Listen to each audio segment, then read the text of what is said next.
Tonight on CFTK-TV News, the District of Kitimat launches a new healthcare initiative, a new book from BC about a vivid dream, and a Facebook marketplace scam to be on the lookout for. Northwest BC's only television news team. We are CFTK-TV News. Hello, and thanks for joining us on this Monday, August 25th, 2025. I'm Jaylene Matthews. We'll begin tonight with our news that's local to the Northwest. Residents are advised that a heat warning is in effect for the North Coast inland, including Terrace. Environment Canada says temperatures are very high and there is a moderate risk to public health. Temperatures reaching 29 degrees Celsius combined with overnight lows near 13 degrees Celsius are expected for the next few days. A ridge of high pressure over BC is bringing elevated temperatures to the region through to midweek. A gradual cooling trend is expected later this week. Heat risks are greater for seniors, people who live alone, people with pre-existing health conditions, people with mental illness, substance use disorders, or people with limited mobility. Check on friends, family, and neighbors who are at higher risk, particularly if they live alone, to make sure they have a cool space. Environment Canada says to watch out for the effects of heat illness with heavy sweating, rash, cramps, fainting, high body temperature, and the worsening of some health conditions. Never leave susceptible people, particularly children or pets, inside a parked vehicle. And if you are in an overheated area, seek a cool place, such as a tree-shaded area, a splash pad, misting station, or air-conditioned spot like a public building. The District of Kitimat announced they are launching their first financial incentive designed specifically to attract healthcare professionals. This incentive comes as part of the district's healthcare professionals attraction and retention strategy that was created last year with the help of a recently hired health recruitment coordinator.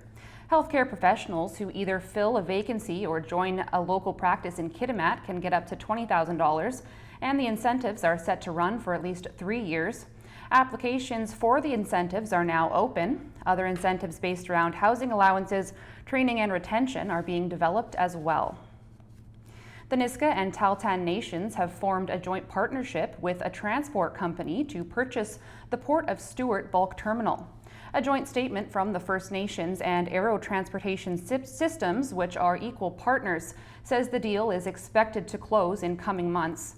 The terminal is located on the Portland Canal, which separates BC and Alaska, and the partners say it is used to export critical minerals, such as copper concentrate from sources including Newmont's Brucejack and Red Chris mines.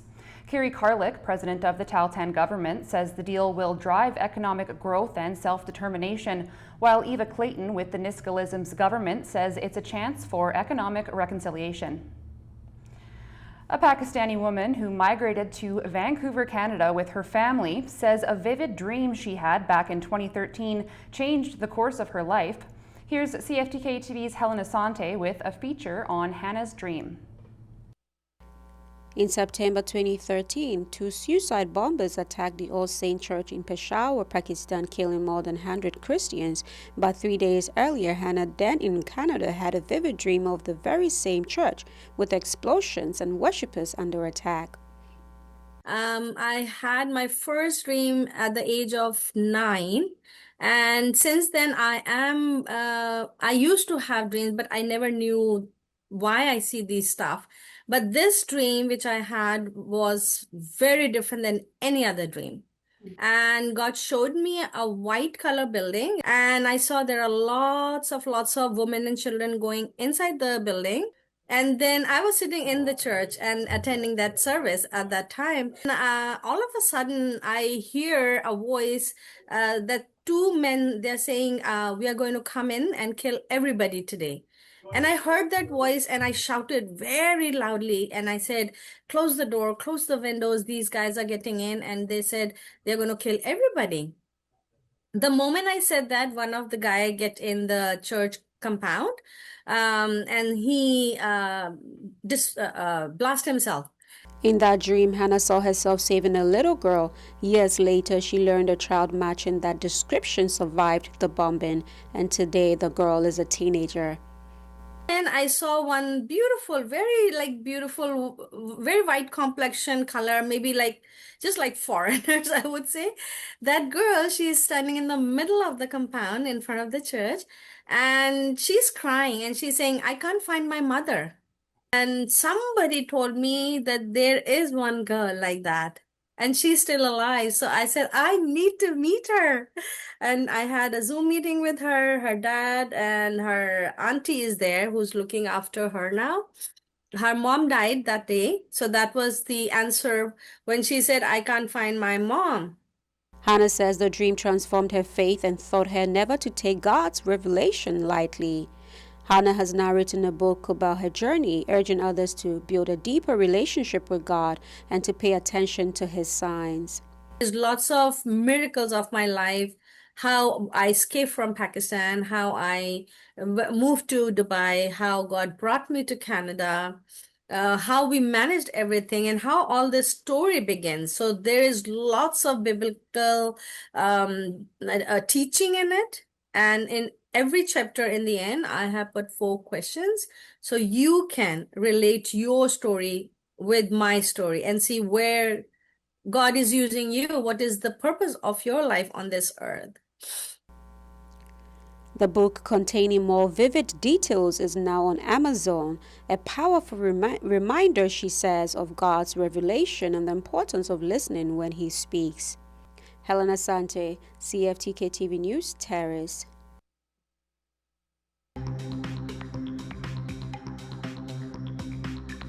Coming up next, changing demographics on the post-secondary landscape.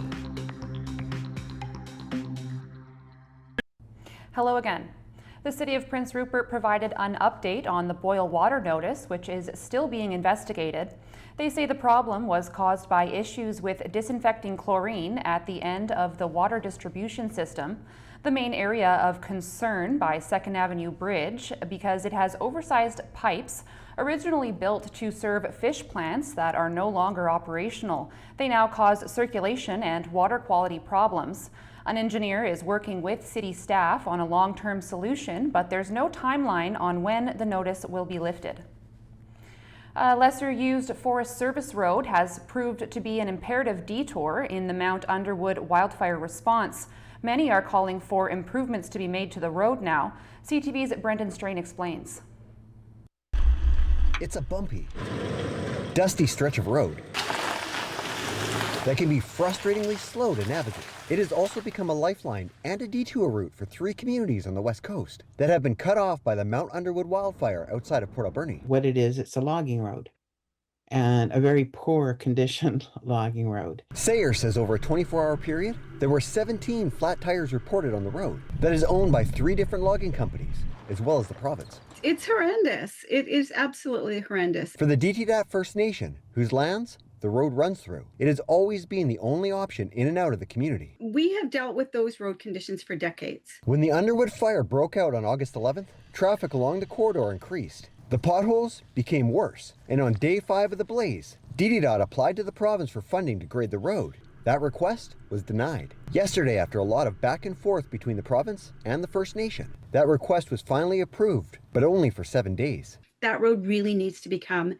a provincially designated road. Something like the fire or any other catastrophe, it's very vital to have that. The community of Bamfield normally relies on the route to Port Alberni for supplies. With that road currently closed, the detour is the only option. Because it's not a public road, we don't have any enforcement, so people who think they can go 100 on there do go 100 on there. I think it should pave it. Currently, maintenance on the road has been left to the logging companies. And if they're not logging, they're not interested in spending the money on it, of course. Let's get on with it, and let's get that either chip sealed or paved. This is not the first time this logging road has been utilized as a lifeline. In 2023, the Cameron Bluff wildfire shut down Highway 4. Then the ACRD, funded through the province, established a working group to take a look at establishing a permanent alternative route to the west coast. This road has been identified as a viable option. Let's make that road a Ministry of Transportation and Infrastructure responsibility and stop this nonsense of not having anything in place until well after the emergency. We need this road as a critical infrastructure. The province telling CTV News it has no jurisdiction over the route and says the Ministry of Transportation has no plans to take over ownership or management of the road. Brendan Strain, CTV News, Bamfield. A new mass timber building at the British Columbia Institute of Technology's Burnaby campus has more than doubled the number of on-campus beds. A statement from the Ministry of Post-Secondary Education says the 12-story building, dubbed Tall Timber, has added 469 student beds. It is the tallest building in the city, constructed using mass timber, which the ministry describes as a lower carbon alternative to concrete. The ministry says the province contributed $129 million to the project as part of its effort to expand affordable student housing. And as students prepare to hit the books, those returning to post-secondary might notice a changed demographic. CTV's Camille Karamali has the story.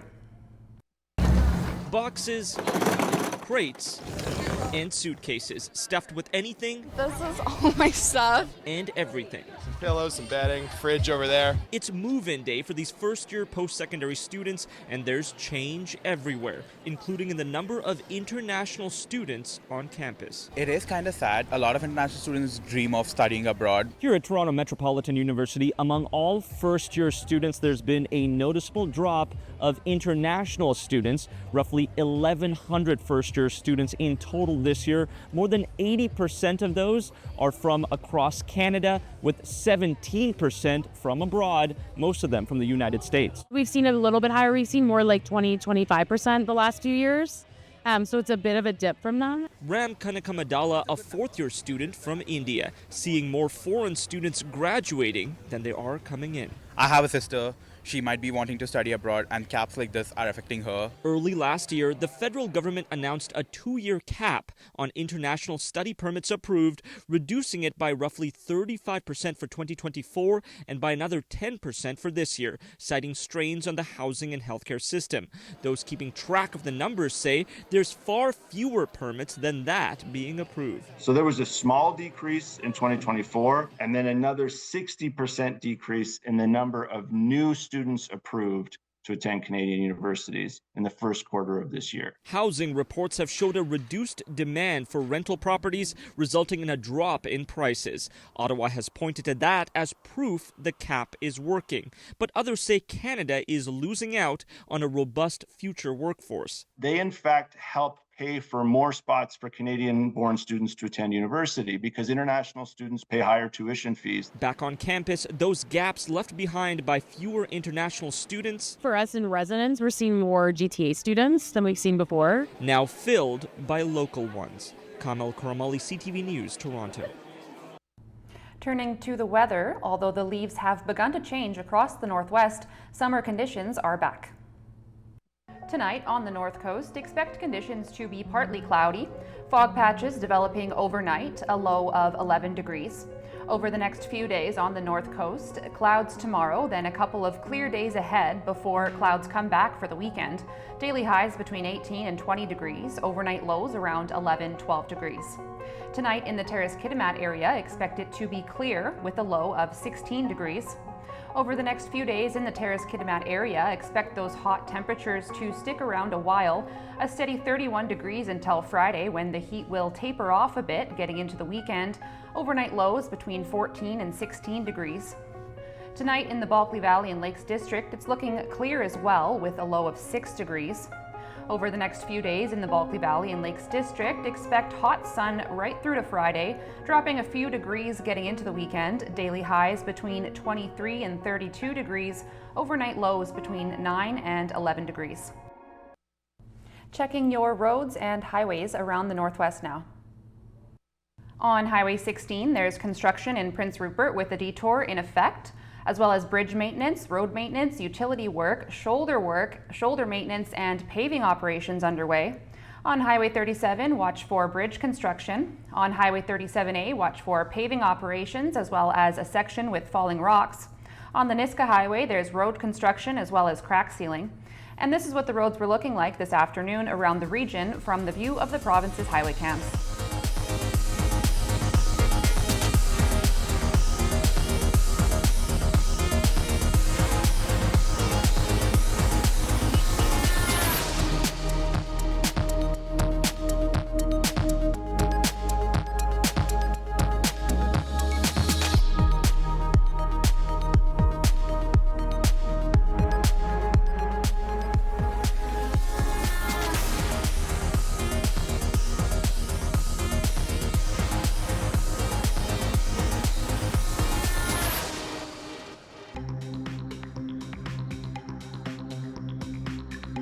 Still to come, Mark Carney in Ukraine and Poland. Thanks for staying with us. Prime Minister Mark Carney has been in Poland, working to strengthen foreign ties. CTV's Abigail Biman is there. Here at the Polish Chancellery, Prime Minister Mark Carney met Polish Prime Minister Donald Tusk. Last year in this very spot, Tusk and then Prime Minister Justin Trudeau signed an agreement. Today, Carney and Tusk are recommitting to it through a new lens, focusing on trade, defense, and energy, as Canada looks to create deeper ties with Europe in the face of a trade war with the United States. Carney highlighted his history working with Tusk years ago when Tusk was president of the European Council and Carney governor of the Bank of England. Carney also visited Canadian troops while in Warsaw. These soldiers are part of Operation Unifier, helping train Ukrainian forces. Canada has helped train 45,000 so far. Carney and his defense minister talked about the government's plan to spend much more on defense going forward. And with that three-pronged focus here in Poland on trade, defense, and energy, the Prime Minister also had a roundtable with Polish business leaders from the energy industry on his agenda. Abigail Biman, CTV News, Warsaw. Turning to the markets now, Canada's main stock index fell more than 160 points to finish trading today, weighed down by losses in the industrial and financial sectors, while U.S. stock markets also fell. The Canadian dollar gained 1/10 cent. The price of gold dropped $1. Oil rose $1.14. Natural gas had no change. Aluminum was up $18.50. In Toronto, the TSX was down 163 points. The Venture Index fell by under 1 point. In New York, the Dow Jones dropped 349 points and the Nasdaq fell by 47 points. Still ahead, a marketplace scam to watch out for.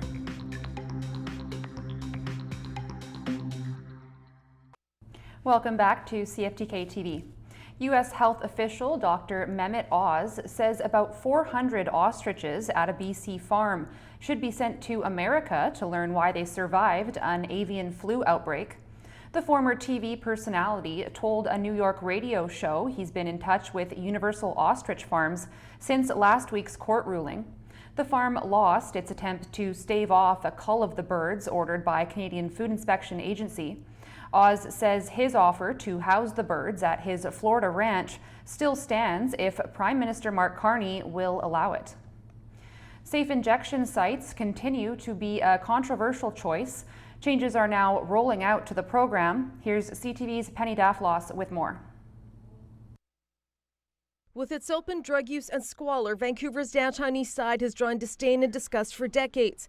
But illicit drug users in British Columbia are more likely to die behind closed doors. When fentanyl first arrived in our province, 5 people overdosed at this Coquitlam home, with similar scenarios unfolding daily.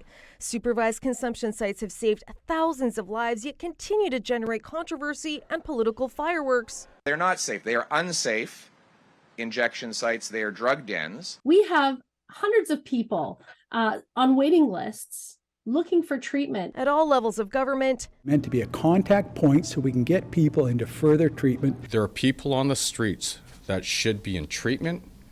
They should be in recovery. Year after year, as the death toll continues to rise. To the Premier, given his abject failure of harm reduction, will you start an inquiry? I couldn't feel more urgent about this issue. We've got thousands of people dying. We're constantly evolving our services to meet the needs of the time, and certainly the toxic drug crisis has required us to do this in a continual way. It's not just fentanyl in the illicit drug supply, but a toxic soup of random chemicals. Supervised consumption sites help keep people alive until the day they may be ready to enter treatment. That process is now changing with a phased rollout across BC. Historically, there was a sense of futility. I'll call and they're going to have me wait 4 weeks, no matter what my situation, no matter what my needs. And that is no longer the case. We now have a prioritization system, and we have a way of matching people to the right service at the right time so that nobody's having to have that really long wait without answers. It's a matter of attitude and approach and understanding. And as to the people that are so hostile to drug-addicted people, I would say, what are you so hostile about? Drug use is a complex issue with a constellation of potential policy responses and factors that can shift depending on how the political winds are blowing. The causes, however, remain consistent. In the next installment of this series, we examine why it may be more accurate to think of toxic drug deaths as deaths of despair. Penny Daflot, CTV News, Vancouver. Finally tonight, Facebook marketplace scams are becoming more and more common. And as CTV's Anastasia Dextrine reports, one family got scammed out of far more than a single e-transfer. Like many scams, it happened fast. She was asked, can I send you a $100 deposit to keep this for the weekend? And she says, okay. Stephen Willis says his wife, Claudine Janson, was contacted through Facebook Marketplace on June 4th. The person said they were interested in buying an item that the Granby couple was selling. Janson provided her cell phone number to receive an e-transfer payment link, as she routinely does. But when she opened it, something went wrong. Apparently, opening that text message or whatever it is that he'd sent, that gave them access to our account. And they tried 3 times to withdraw $10,000 from our credit line. Her bank, RBC, blocked the initial attempts. Janson then received a call from someone believed to be an RBC fraud agent. Il voulait que je transfère le $10,000 à la banque. She says he told her someone was trying to take $10,000 out of her account, and in order to protect her account, she needed to transfer $10,000 to RBC. The number on her caller ID was listed as RBC, and she says she believed it was legitimate. She sent the money, and the couple is now out $10,000.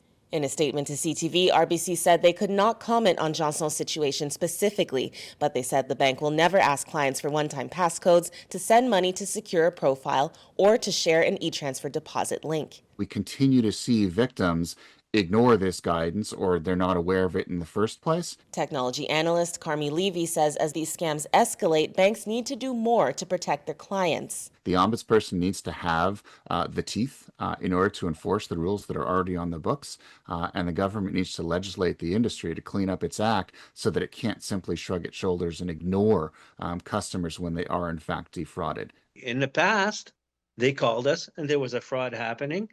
It was actually them. They stopped the fraud, redeposited the money in our account, and took care of the situation. So why are we supposed to know this time that something different is going on? Janson and Willis hope that by speaking out, they may help others from falling among the tens of thousands of fraud victims in Canada each year.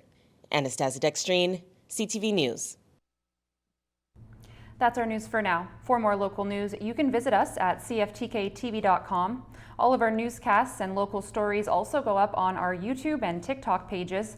We'll be back tomorrow with more news from around the Northwest and beyond. Thanks for watching.